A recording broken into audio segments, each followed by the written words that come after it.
ಕೀರ್ತನೆಗಳು 18ನೇ ಅಧ್ಯಾಯ 28ನೇ ವಚನದಲ್ಲಿ ವಾಕ್ಯ ಈ ರೀತಿಯಾಗಿ ಬರೆಯಲ್ಪಟ್ಟಿದೆ.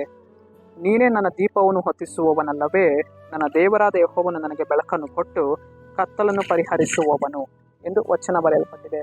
ಅಂದರೆ ಪ್ರೀತಿಯುಳ್ಳ ದೇವ ಜನರೇ, ನಮ್ಮ ಕರ್ತನು ನಮ್ಮ ಜೀವಿತಗಳಲ್ಲಿ ಆತನು ಕ್ರಿಯೆಯನ್ನು ಮಾಡಿ ನಮ್ಮ ಜೀವಿತದಲ್ಲಿ ನಮಗೆ ಇರುವಂತಹ ಕತ್ತಲೆಯ ಕಾರ್ಯಗಳನ್ನು ಆತನು ಪರಿಹರಿಸುವವನಾಗಿದ್ದಾನೆ.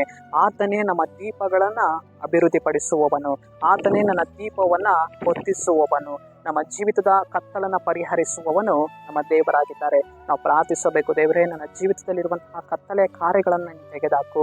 ದೇವರೇ ನನ್ನ ಜೀವಿತದಲ್ಲಿರುವಂತಹ ಹೋರಾಟಗಳನ್ನು ನೀನು ತೆಗೆದಾಕು. ದೇವರೇ ನನ್ನ ಜೀವಿತದಲ್ಲಿ ನೀನು ಕ್ರಿಯೆಯನ್ನು ಮಾಡಿ ಒಂದು ಬೆಳಕನ್ನು ಕೊಂಡು ಬಾ ಸ್ವಾಮಿ ನೀನು ಹೇಳುವಾಗ ಕರ್ತನ ಆತ್ಮನು ಖಂಡಿತವಾಗಿಯೂ ಆತನು ನಮ್ಮ ಜೀವಿತದಲ್ಲಿ ಒಂದು ಬೆಳಕನ್ನು ಕೊಂಡು ಬರುವವನಾಗಿದ್ದಾನೆ, ಒಂದು ಪ್ರಸನ್ನತೆಯನ್ನು ಕೊಂಡು ಬರುವವನಾಗಿದ್ದಾನೆ. ದೇವರು ನಮ್ಮ ಮಾರ್ಗಗಳಿಗೆ ಬೆಳಕನ್ನು ಉಂಟು ಮಾಡುವವರಾಗಿದ್ದಾರೆ. ದೇವರು ನಾವು ನಡೆದು ಹೋಗುವಂತಹ ಮಾರ್ಗಗಳಲ್ಲಿ ಸಮೀಪವಾಗಿಯೇ ನಿಂತುಕೊಂಡು ಬೆಳಕನ್ನು ಅನುಗ್ರಹಿಸಿಕೊಡುವವರಾಗಿದ್ದಾರೆ.